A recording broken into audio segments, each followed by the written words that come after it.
I just want to thank everyone for joining us this afternoon for a curatorial conversation between Megan E. O'Neill and David Saunders in conjunction with Picture World's Greek, Maya, and Moche pottery, organized by the J. Paul Getty Museum. Megan and David worked closely together for many years to create an exhibition that juxtaposes Greek, Maya, and Moche ceramic traditions and the ways these three cultures visualize society, stories, and the cosmos through their pottery. Accompanying this exhibition is an abundantly illustrated catalog, shameless plug, the first to explore these three cultures side by side and is available in our museum bookshop. David Saunders is the Associate Curator in the Department of Antiquities at the Getty Museum. David's publications include the restoration and conservation of the bronze Apollo from Pompeii, Dead Warriors and Their Wounds, and Black Figure Vase Painting, just to name a few. And he has curated exhibitions such as Dangerous Perfection, Funerary Vases from Southern Italy at the Getty, and Aphrodite and the Gods of Love at MFA Boston, as well as co-curating Tiberius' Portrait of an Emperor. And again, those are just a few of many. Megan E. O'Neill is the Associate Professor of Art History and is a specialist in ancient Maya and other cultures in the ancient Americas. She's published multiple articles in journals and edited volumes about Maya sculpture, painting, and ceramics that address topics such as iconoclasm, touch, tactility, and materiality, and published a revised edition of Maya Art and Architecture, co-authored with Mary Miller. Her research on Maya ceramics appears in the edited volume, The Science and Art of Maya Painted Ceramics, Contextualizing a Collection. She was also the Getty Residential Scholar at the Getty Research Institute in 2022-23. This afternoon, we'll learn more from David and Megan through brief presentations, followed by a conversation with both. Please join me in welcoming Megan O'Neill and David Saunders.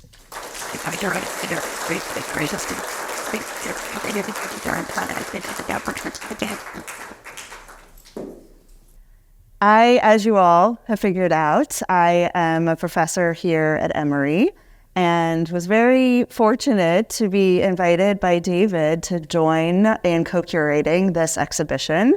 David has abundant experience curating exhibitions at the Getty, and it's been a real joy to work with David over the past, 4 or 5 years as we've been working on this.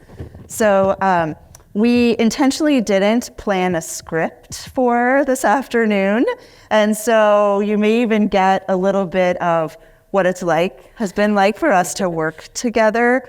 I will say David has been a really wonderful collaborator and disciplined and generous, as well as gentle as well when you need to get your things in on time, Megan.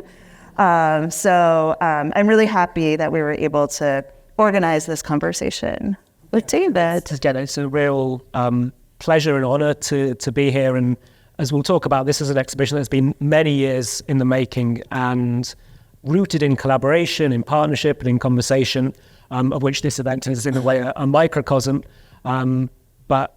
I've used this line already, but so the show was previously at the Getty Museum in Los Angeles between April and July this year.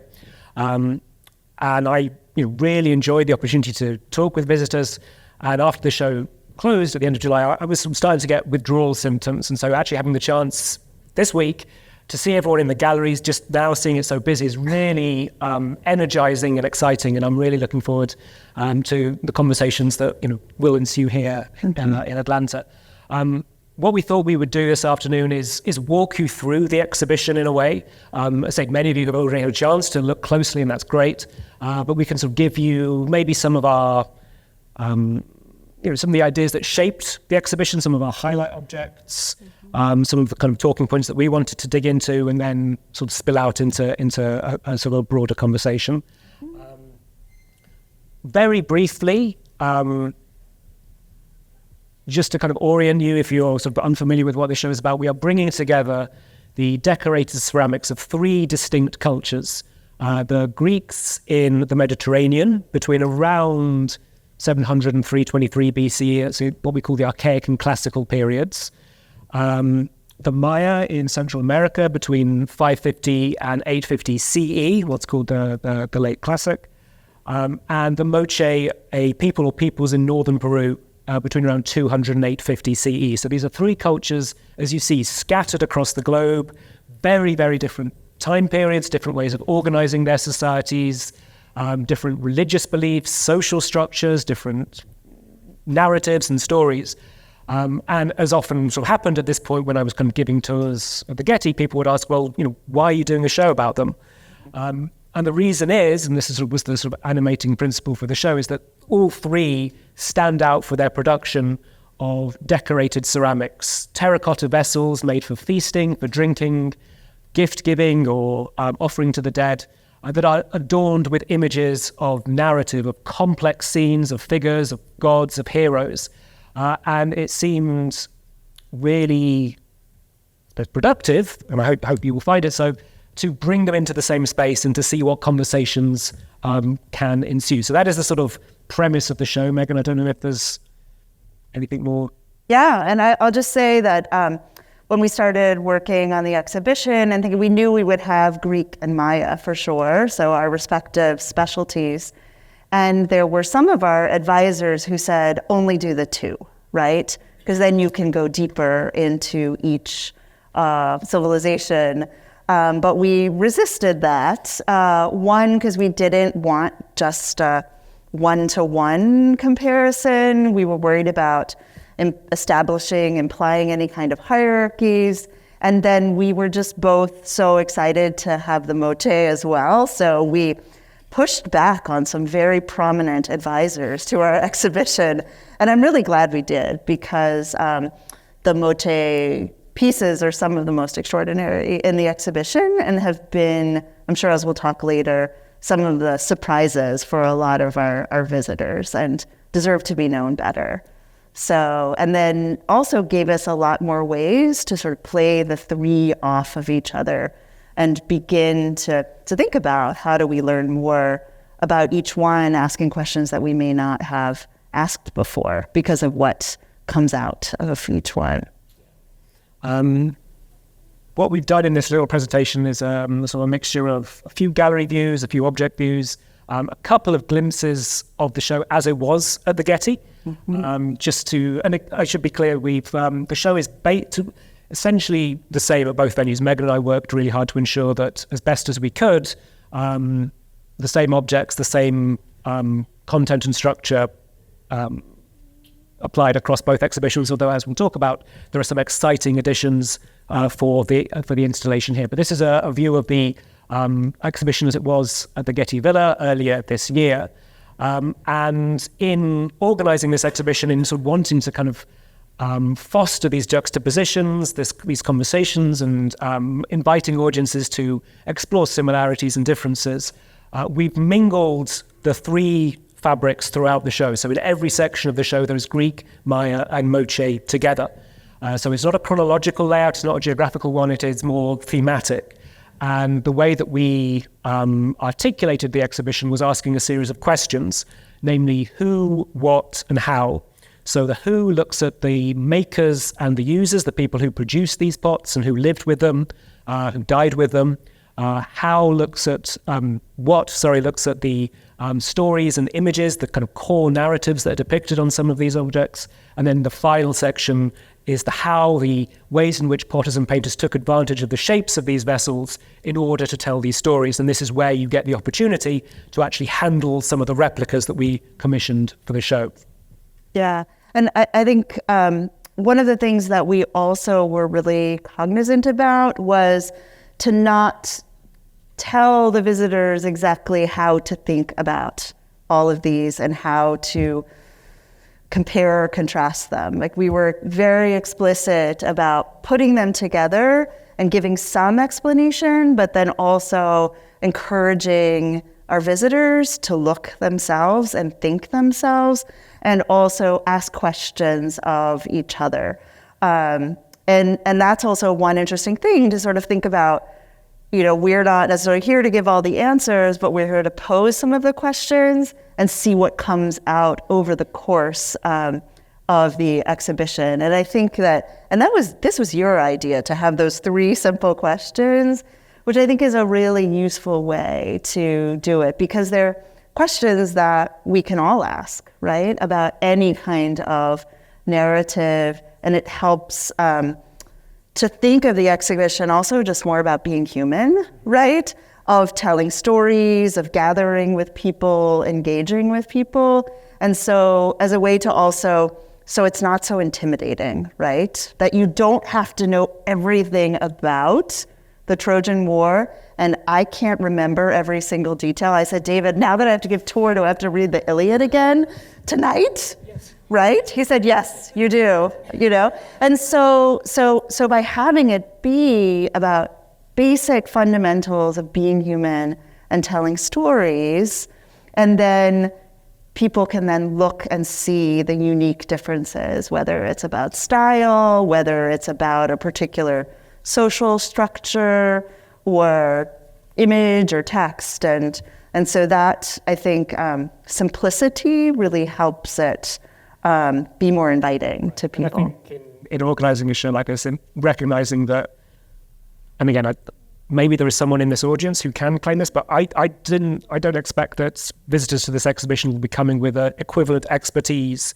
about Moche, Maya, and Greek. Maybe visitors may be familiar with one or two, but sort of again, that kind of in some ways creates an even and sort of level playing field for all visitors, because there is going to be material in this show that is unusual, that isn't fresh. And that was kind of, I suppose, an abiding desire for this exhibition, of kind of presenting material that may be familiar, but in a way that is new and refreshing, and likewise material that may be unfamiliar, but in a way that is accessible, kind of looking at through a sort of shared structure. And I'll do another shameful plug for the book. In developing the publication, we invited our authors and ourselves to write, at that sort of introductory level. So the book has kind of chapters sort of introducing the Moche, introducing the Maya, introducing the Greeks, and so again provide visitors with a kind of a toolkit, if you will, for approaching this exhibition. This also fed into kind of organizing the layout of the show, and this is a photograph. This is the first section of the show, Makers and Users. This is a view of the first case as it was at the Getty. It's similar, you will see it just next door, slightly rearranged. Throughout this project, one of the things that kept me, well, there are many things that keep me up at night. One of the things was wanting to do justice, on the one hand, to be able to provide all of you with a way to see these objects side by side and to approach them, sort of see the similarities and present them, if you will, like literally on a level playing field. At the same time, not wanting to lose that cultural specificity, the particularities of Moche ritual practice or Maya royal feasts. And so sort of balancing that similar but different approach, so the similarities and the differences, and the way that Megan and I, working with our designers, sort of tried to thread that needle was organizing the first 2 galleries, whereby there is an initial vitrine where the 3 examples of the 3 are physically placed side by side in the sort of same space. And then around that vitrine, then there is more of a focus on the Greek, the Maya, and the Moche. So there is that opportunity to get a sort of general overview and then kind of dig a bit deeper into those 3 cultures. So that was a sort of an organizing principle. In this case in particular, I guess curatorially speaking, kind of ticks so many boxes, because one of the wonderful things about working with painted pottery of these 3 fabrics is that there are some instances where we see these vessels being used on the surfaces of the pots themselves. So I never like saying that these objects speak for themselves. They always invite conversation, but it's really kind of, I found it really effective to kind of display these 3 where you see examples of vessels being used in their respective cultures, and we can maybe dig into the 3 of them, unless there's anything else you want to...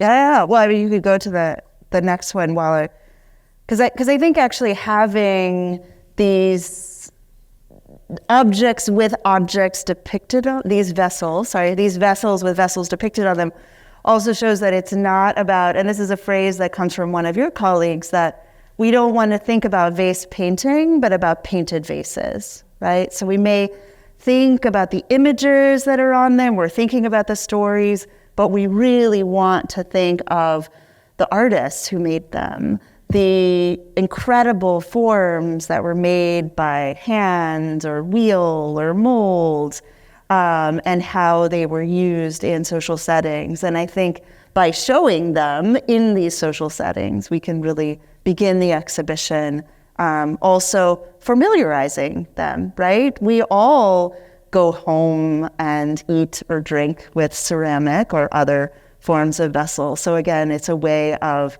us also maybe trying to put the visitor at ease as well, right? And just also to imagine them in use. Do you want to start with this one? Sure. So this is a Moche flared bowl. You're seeing it from up above, and then there is a drawing on the right. And this is on loan from the British Museum. And we were thrilled. I mean, all of the objects we were thrilled to be able to secure the loan for. This one in particular, because it's this extraordinary representation of weavers at work. And do we have a pointer? Yeah, so you can point this out. So underneath the sort of roofed structure, you see a series of figures with backstrap looms tied around their waists that are sort of connected to the roof, and each of them is weaving. And you can see actually there are sort of fabric samplers hanging in the background, and the weavers are seemingly replicating these textile patterns. You can see also spindles depicted in the background, and each of these weavers is accompanied by a painted vessel, sort of hanging in the background, maybe sort of meant to be seen sort of, say, in relation to a wall, or also in association with these figures. And at about, what are we saying, sort of 12 o'clock and 6 o'clock, there are these scenes of exchange, sort of figures, maybe some sort of gift giving, some sort of transaction. One of the challenges and opportunities of the Moche material is we don't have, the Moche did not use writing. And so in terms of understanding the imagery, we have to draw upon the archaeology and the iconography, make judicious and careful use of later sources. But it seems that this is, I think it's fair to say, some sort of ceremonial or ritual production of textiles, given these sort of patterned garments that we're seeing potentially, would have been used by Moche elite, Moche rulers. And it gives a clue to at least some of the settings in which some of these ceramic vessels may have been seen and used. And it's also so interesting that each one, and you probably can't see it from where you're sitting, but go and look very closely, that each of the vessels is painted differently, which is also, so there was an intention of the artist making this to show different designs. Most of the ones here, pretty much all of them, are more geometric designs, which appear in many Moche vessels, as opposed to the ones we chose for the exhibition, which has more of the pictorial narrative designs. But so here, this artist is showing the diversity of artistic design here, as well as pointing to another medium as well. That was another sort of plus point for including this object. I mean, this is a show that is all about ceramics. Everything in the exhibition is terracotta. One reason is that terracotta lasts very well. All three of these cultures produced imagery in many media, whether that be in metal, in metalworking, on bone or ivory, fabric, textiles, wood, painted murals. So much of these other various materials have been lost, whether deliberately destroyed or through erosion and degraded. But this scene that shows weavers at work kind of nods to these other picture worlds, if you will, in other media that the ceramics were part of. Should we maybe jump to the Greek cup? Yeah. Again, the challenge that I had in giving tours of this show is I can ramble on and on about these plots for hours, which I apologize. But this is a symposium scene. The Greeks, sort of fundamental to Greek male elite practice was the symposium, which is an all-male get-together centered around wine. The Greeks thought it was desperately uncivilized to drink wine neat, so they always mix wine with water. And if you can point under the handle, you can see there is a big mixing bowl here, encircled with ivy.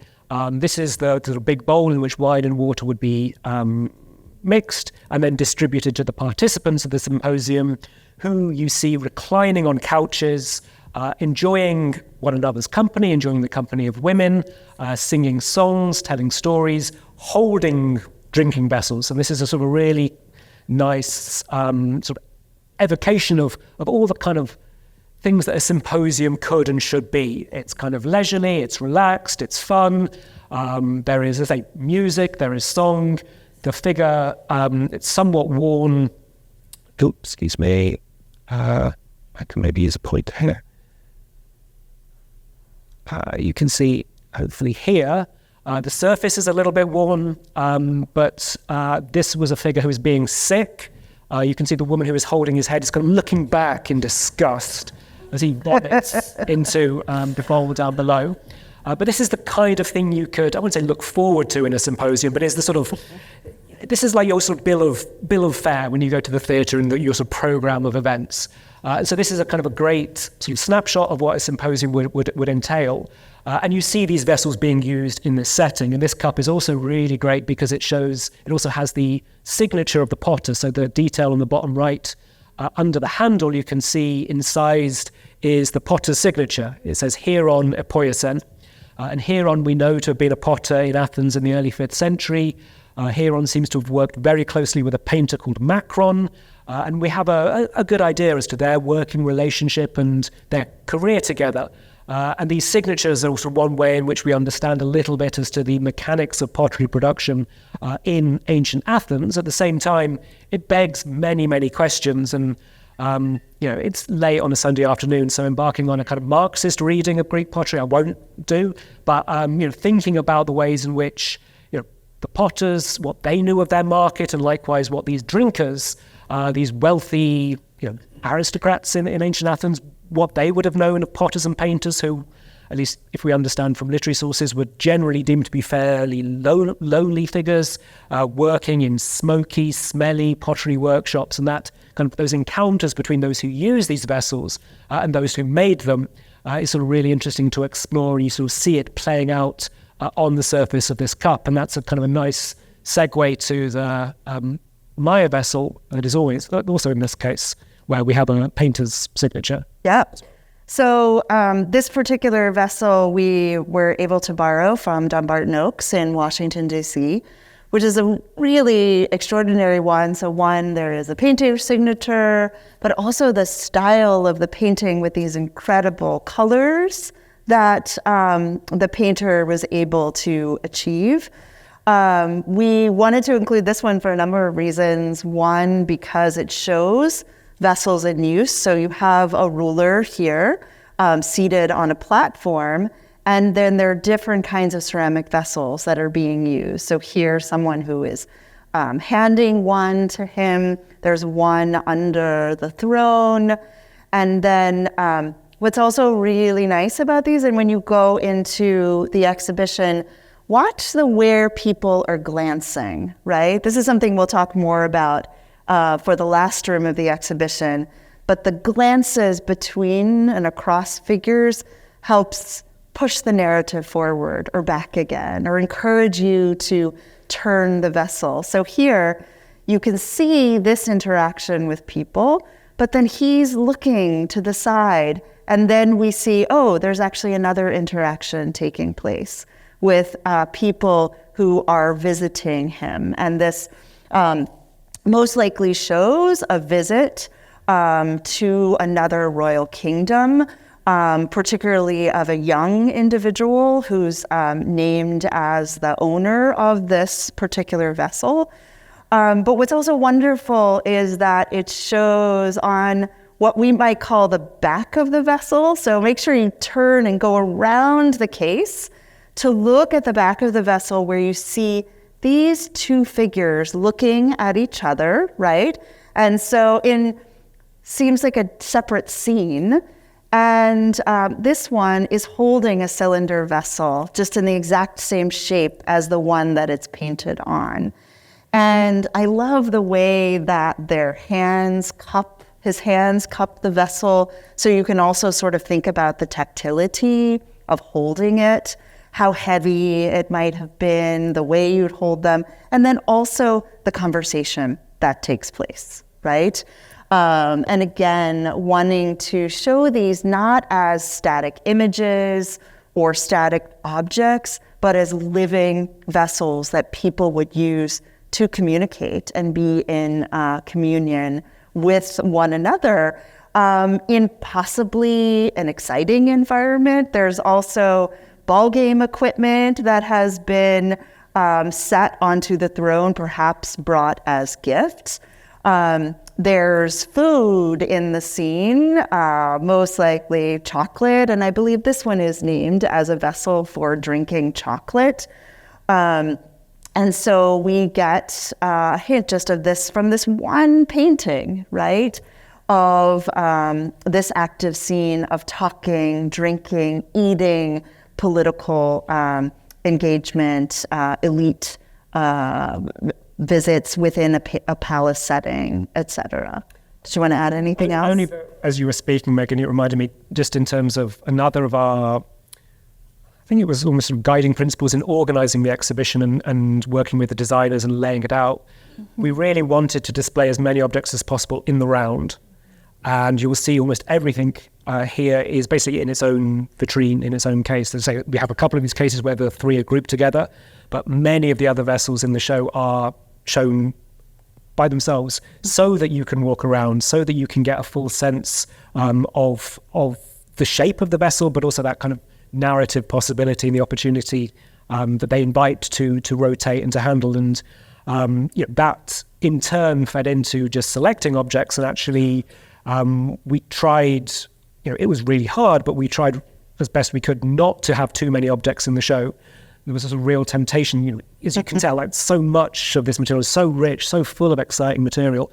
But we really wanted to kind of narrow things down just to have a fairly small number of objects that then sort of allow it for visitors like yourselves to sort of really kind of look closely, and even just, being in the galleries this afternoon, so watching all of you, kind of being able to sort of really spend time patiently unpack some of this imagery as the painters intended. So this sort of trio that we've just shown you sort of sets up many of the themes of the exhibition in a way. The choices that the painters are making, the shapes of the vessels, what they're used for, and the kind of insight into how they were used. And elsewhere in this first section of the gallery, of the exhibition, we look at some of the individuals who may have used these vessels. And Megan and I tried as best we could to borrow objects whose fine spot we know for certain, because it really, that really allowed us to make concrete some of the assertions we were trying to make in thinking about how an individual might have existed, might have lived with some of these ceramics. And perhaps, again, in a list of favorites, this particular little moche vessel we were staggered, I think, to be able to borrow this one. Yeah. Really excited to include it in the show. This is so it's only, it's just nearly 11 centimeters. It's a tiny little vessel that shows a woman with a baby at her breast, and then a figure wearing a sort of spotted cape, laying a hand on the infant, maybe as a healer or a curer. And it's an incredibly touching scene, but rendered all the more potent because we know precisely where it came from. This was discovered at a site called El Brujo in northern Peru, and it was found in the tomb of a young woman who has been sort of nicknamed the Senora de Cal, the Lady of Cal. And this burial was incredibly lavish. As the archaeologists discovered this tomb, it was essentially embedded within one of the major moche ceremonial centers. And I self-indulgently added just a couple of my little travel pictures. I had the chance to go to northern Peru in researching for the exhibition, and I show you on the left. This is the site of El Brujo, just to give you a sense of the moche were a coastal people, and you see how the site is situated on the Peruvian coast. And then on the right is a photo of the grave itself at the bottom right. And also just showing you some of those painted murals that are extraordinarily preserved, and some of the similar patterns and figures that play out in the different media.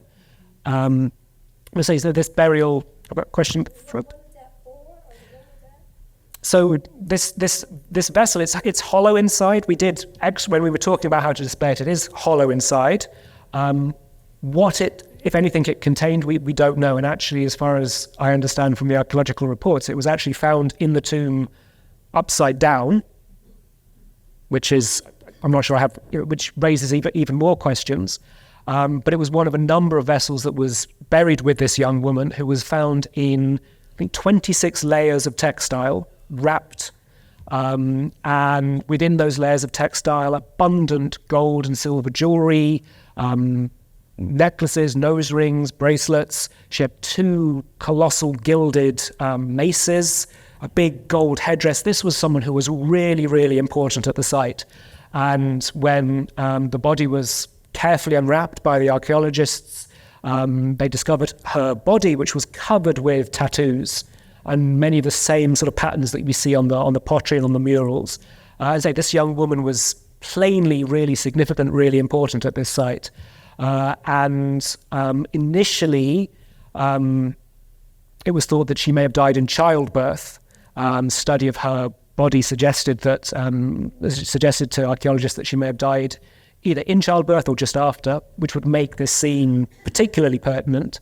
From the conversations we've had with colleagues, it seems that may be a misreading of her body, and it may be that she wasn't necessarily pregnant, but it was maybe her status as a prominent figure, someone who was maybe in touch, able to communicate with the divine, with the gods, and communicate with humans, and maybe this figure of a healer was more important. And either way, this very distinctive, very sort of remarkable vignette seems to have been very pertinent to this individual who was buried with this vessel. And also, let me just back up really quickly. So if you look at this vessel here with this spout and then the loop, that is a form of vessels that you'll see over and over again. That's a slightly different one, but it has been nicknamed the stirrup spout because it's like a stirrup on riding a horse, but that's not what it was for. Probably some kind of handle. So this is essentially a bottle, a very, very fancy bottle, but we don't know if it ever contained water or corn beer or another kind of liquid. But certainly given as an offering to the ancestor who was buried there. And just to acknowledge the Ministry of Culture in Peru and all of the archaeologists who helped us make this loan possible. These are very, very important part of the cultural heritage of Peru. And it was also really wonderful to have a Peruvian archaeologist come both to Los Angeles to the Getty and also here to Emory to install them and to get to know them a little bit more as well. Yeah, they can easily say no to us, right? They want to keep them safe, right? And the generosity in lending us so many of their important pieces. And in this particular case, in fact, the museum actually commissioned a replica of this piece. So it's if you visit the site, there is at least a version of this still on view in the museum at El Brujo is amazing if you get the chance to travel.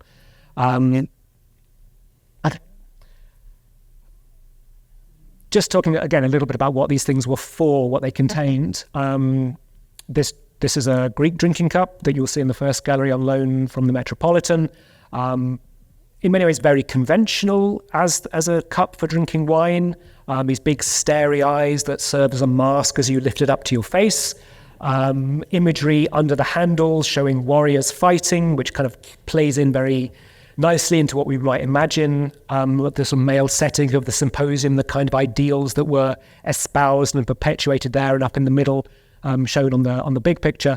Menelaus leading Helen at the conclusion of the Trojan War. So again, kind of the opportunity to wax lyrical about the Greeks and the Trojans and the battle there. So all of this, everything about this cup is sort of seems to fit very nicely into this Greek symposium setting. But if you look closely, under the foot is written, incised in the surface, a Greek inscription that I've shown you a transliteration and a translation of up above, that records that this was the prize of a girl by the name of Melusa. She won this in a woolworking competition. So this cup, made in Athens, has been reportedly discovered in or near Taranto in southern Italy.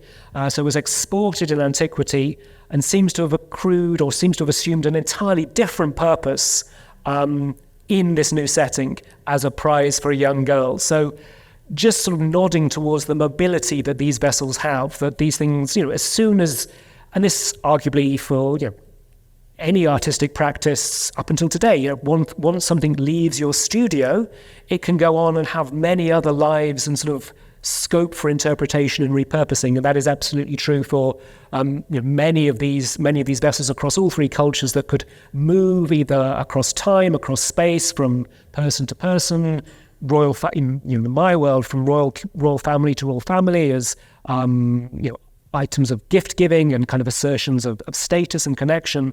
So these things are not only convenient containers for consuming whether wine or cacao or some sort of beer, but also could live on in many other ways. And again, this was one of many examples that we could have plucked from for that sort of little idea. But it also, I could just say, like, that vessel, the one, so this one with Melusa's prize, the baby with the mother, and then there's another one or several others in the same room that were either owned by women or depict women. So even though, and this is something one of our advisors said, you need to make the exhibition as simple as possible. One idea, you're allowed one idea. And they're like, but there's so many to choose from, that's not fair.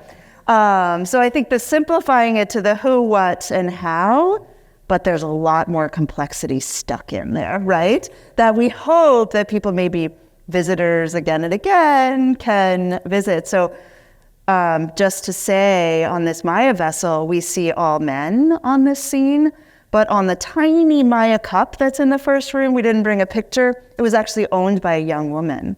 And it says that in the inscription. And so we can also get a little bit of insight in this exhibition of the roles of women and gender, both having to do with men as well as women. And that sort of feeds into like a question that sort of often come up as we've been talking about this show is, how did we choose the objects that we chose? And again, another kind of guiding principle was objects that allowed us to tell a number of different stories. They're kind of getting, you buy one, get one free kind of offer, if you will. Allowing us, and you'll see in some of the cases, there are labels on the front and on the back that, present a number of different aspects. And so sort of selecting objects that allowed us to, nod to one idea, but also to introduce another. And so, really highlighting the richness that these objects can offer. Yeah, and it also allowed us to organizing an international exhibition that goes over the course of almost a year. You don't get all the loans that you want, or you think that you have one and then it falls through for whatever reason. So having vessels that tick several boxes, or that would allowed us to then reorganize them, or even thinking about size or shape to accentuate its particularities better. But even in a way, like most of these painted vessels do more than one thing as well. Yeah. Do you want me to start here? Sure. So the second part of the exhibition, and so I'll just say briefly, so at the Getty, there were 3 rooms, but at the Carlos, our architecture is a little different. So when you walk, so we have the first room, which is the Who, and then you walk across the bridge that connects the 2 buildings. And the last big room is where we have the second 2 sections. The How, which is the stories and images. And the What. I feel like I'm in a who's on first sometimes, right? Bonk, right? So the what, with the stories and images, and then the how, the handling narrative. So those are all in the back room. And so here we were really challenged in choosing among many, many different, incredible, rich stories from each of the three civilizations, right? Where do we focus? And in the end, for the Moche, we'll go in detail. We focused on a character, a hero that has been nicknamed Wrinkle Face because of some wrinkles on his faces. We don't know what his ancient name or indigenous name was or is.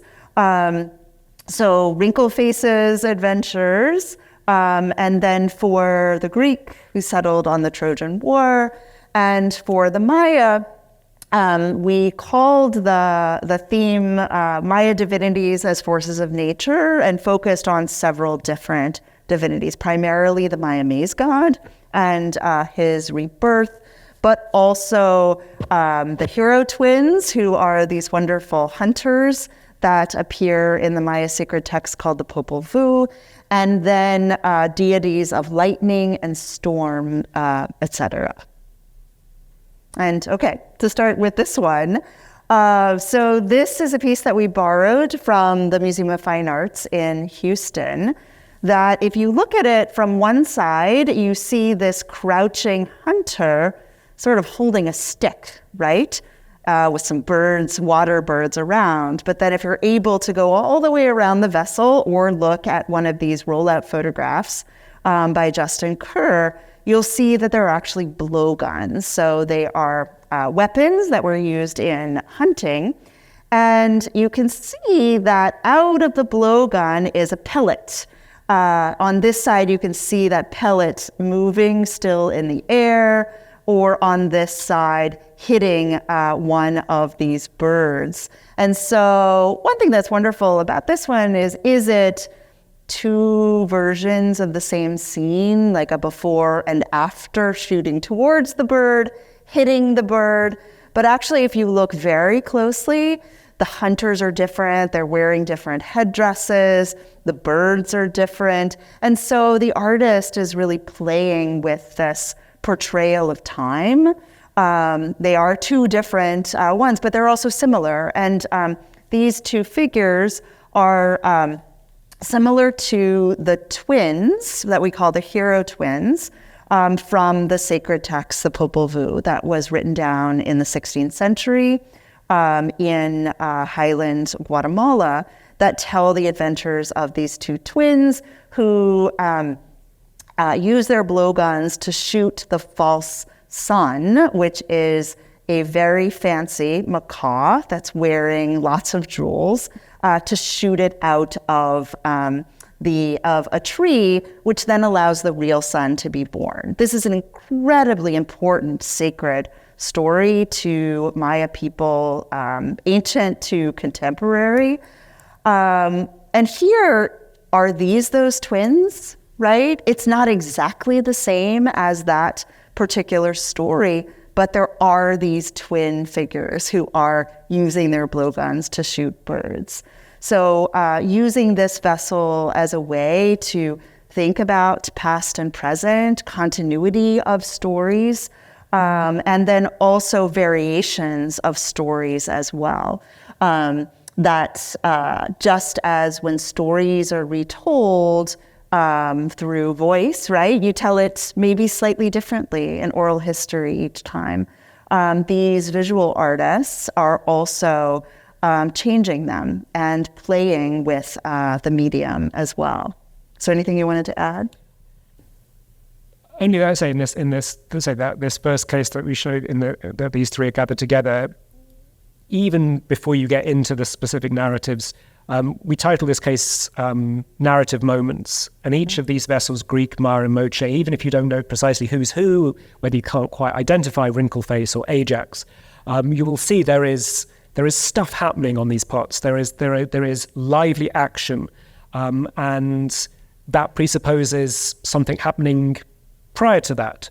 And then there are consequences to these actions. Similarly, say with the birth or rebirth of the maize god, these single images carry with them, like in a rucksack, all of their other associations, and again, this was a sort of an idea behind the sort of title of the exhibition, Picture Worlds. This network of ideas, of individuals, of figures, narrative episodes that are sort of connected to these specific images. That seeing an object such as this one, this dish, another of the Maya vessels in the show, that sort of invite that discussion, that these are almost sort of springboards to conversation that invite the users and hopefully all of you to kind of discourse, to digress, to talk about, in this case, the sort of incredible potency, vibrancy of the maize god in this case. And this plate in particular is really nice as well. You have the two other divinities on either side, sort of pointing, almost serving as kind of spectators, guiding us as viewers to this kind of iconic moment of the birth of the maize god. And again, this is a dish that would have been used presumably for eating tamales. So as you eat your maize-based food, out of this, you reveal the maize god and bring him to life. Yeah, and it's at what moment of this important story is told by the painter. And in the scenes of the rebirth of the maize god are actually, I don't want to say common, but frequent in Maya ceramics as well as murals. And sometimes you'll have multiple episodes of the narrative, but this actual rebirth here where he is emerging from a skull, which is probably supposed to be a seed in water from the underworld, is often chosen as the iconic moment to celebrate his resurrection. And he's dancing. Right? Another kind of theme, sort of thread that sort of shaped, research for this show and the selection of objects is the relationship between images and textual sources. And Megan mentioned the Popol Vuh, which was written down centuries after the Maya vessels were made, but arguably may preserve some of the stories that were in circulation over centuries. So even though we may not have for the Maya, we know there were plenty of texts written on bark paper at the time that the vessels were made, but almost all of those have been lost either through degradation in the jungle environment or because they were deliberately destroyed by the Spanish. We have some later sources that we can judiciously use to interpret some of the imagery.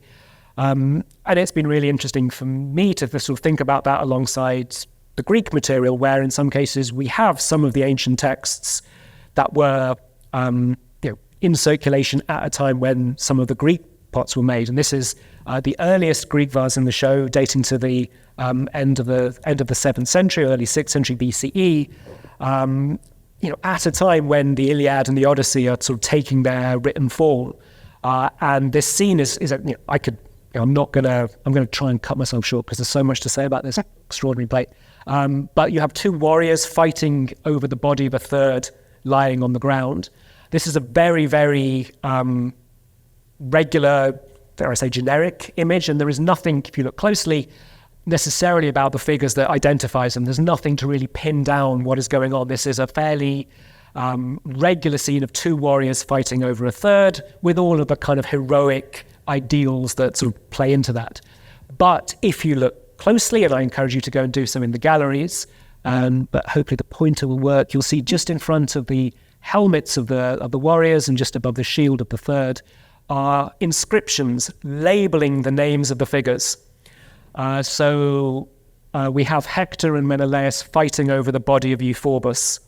And that instantly, just through the addition of these three names, pins this down to a very specific mythological episode. And you go and consult your well-thumbed copy of the Iliad, and you turn to book 17, and you do indeed see that Menelaus and Hector fight over the body of Euphorbus. So this is, not just a general scene of warriors fighting, but a very particular episode of the Trojan War. Thing is, if you take the time to read your Iliad and go line by line, you'll actually see that Hector and Menelaus don't actually come face to face like this. Menelaus sees Hector coming across the battlefield and Scarpas. And so they never actually come face to face. And when this plate was discovered in the 19th century, at the time it kind of caused people to scratch their heads, because people wondered, well, what was the painter thinking? Did the painter make a mistake? Did the painter know the Homeric story? Did they, were they confused? Is this some other kind of version? And to sort of pull out a thread from this, I think it happens less so today, but it's still, within recent generations that scholars often approached Greek art expecting the painters to be true to the literary sources, expecting them to be true to the texts. And when they weren't, they thought, well, maybe the painter was confused, maybe the painter made a mistake. And one of the things that I think I've found particularly enriching working on this project with the Maya material and the Moche too is recognizing the autonomy of the painters, that these are stories that were in circulation primarily orally, spoken, sung, passed down maybe from grandparent to grandchild, and there are certain fixed things that always happen. Theseus always defeats the Minotaur, the maize god is always reborn, but storytellers of all stripes have the capacity to spin these yarns in their own way, and I think this is what we're seeing on some of these vessels. And again, turning to the Moche, where we don't have written texts, to how we begin to approach imagery without these sources, and that's been sort of really, I found really challenging, but really exciting to sort of see how we interpret a scene such as this. Yeah, and by the way, we're probably yammering on too long, so we should. But this is, I think, a great transition where we see. In this scene, which is in the second room, here is our friend Wrinkleface, who is delivering some shells from the sea, some Strombish shells, to this divinity in a little house or a temple. Notice, by the way, there is a stirrups belt vessel in front of him. And this particular scene, of course, there's a lot going on too, including a llama that's in the back. But this particular scene of the offering of Strombish shells, it appears in, did you include it? No, we didn't. It appears in these other vessels amidst many other different scenes as well. So here, this is one scene, but other episodes that are put together on these vessels in these incredibly beautiful, creative, complex ways where you can barely even figure out what is going on in the scene. So where is the Strombish shell offering is over here, whereas there's so much else going on in these scenes, and scholars can begin to trace the relationships of these episodes to each other. And essentially what is going on is that this hero, Wrinkleface, one of the things he seems to have to do is to go underwater and battle various entities, including an anthropomorphic sea urchin and a dogfish and all sorts of other creatures, to get these shells and then come back and to Earth, and also help the sun be born through that emergence as well. So similar to the Maya, and also for the Greek too, we have a lot of going into the underworld, rebirth happening. Yeah. And this sort of takes us to the final gallery, and we'll maybe open up for questions in a moment. But this is the sort of how section, so the ways in which painters took advantage of the shape of these vessels as a medium for storytelling. And as you see here, we've given you all the various different views as well as the rollout to give you a sense that this is something that was meant to be, it needed to be lifted up. It's painted on the underside. There's a warrior duck underneath, and you'll see another warrior duck shortly. But the whole surface is covered with this imagery, and then you've got this tube running through the middle and a little frog in relief perched above. This is something that was invited that sort of tactile, immersive experience. And this is something we explore in the final gallery. And this is, again, for all of the wild variety between Maya, Moche, and Greek, and the shapes and the different stories.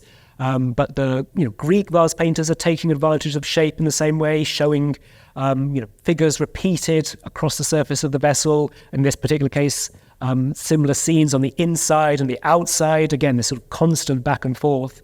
And likewise, some of the Maya vessels too, where in this case, the scene I've shown you a rollout here, where the entire surface is decorated. And again, you are invited to rotate this pot and in order to unfurl this narrative of the emergence of the very first cacao tree. And in rotating this vessel, you will also perhaps shake it and discover that the 3 feet on which it stands contain little pellets that rattle when sounded.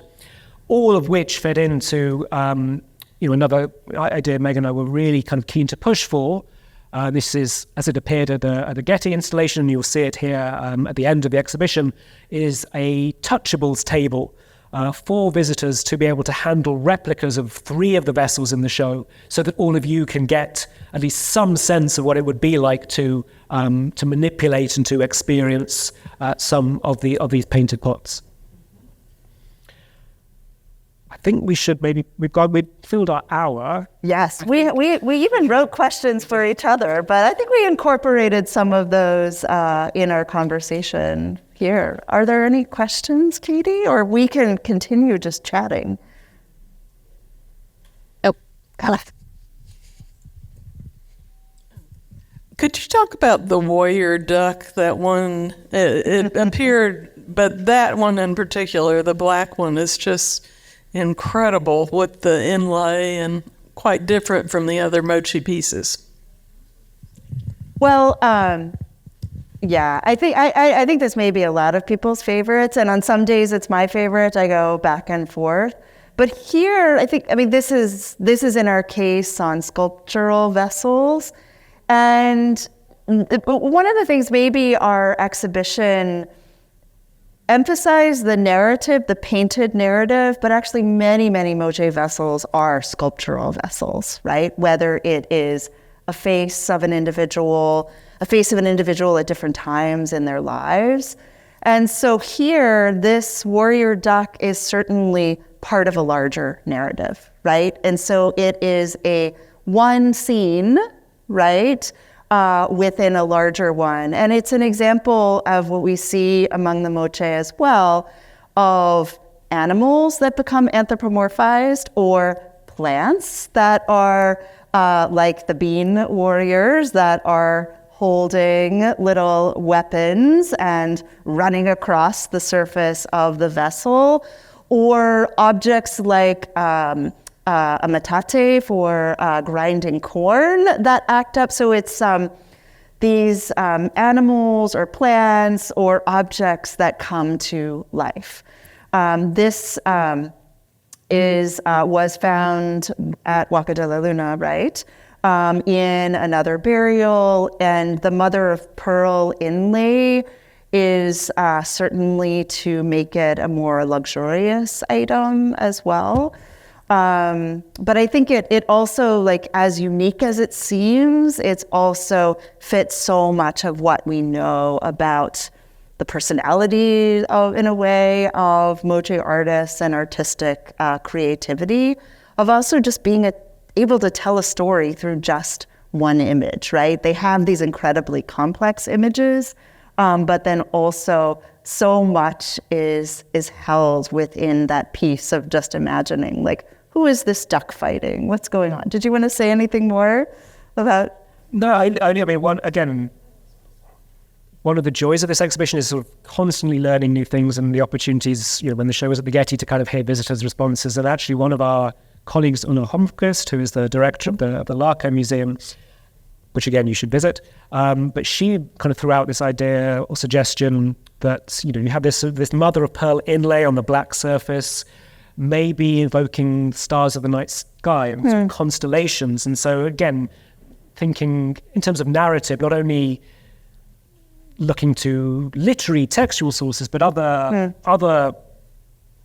celestial frameworks of storytelling, which I found, again, that's just a germ of an idea, something I'd love to dig deeper into.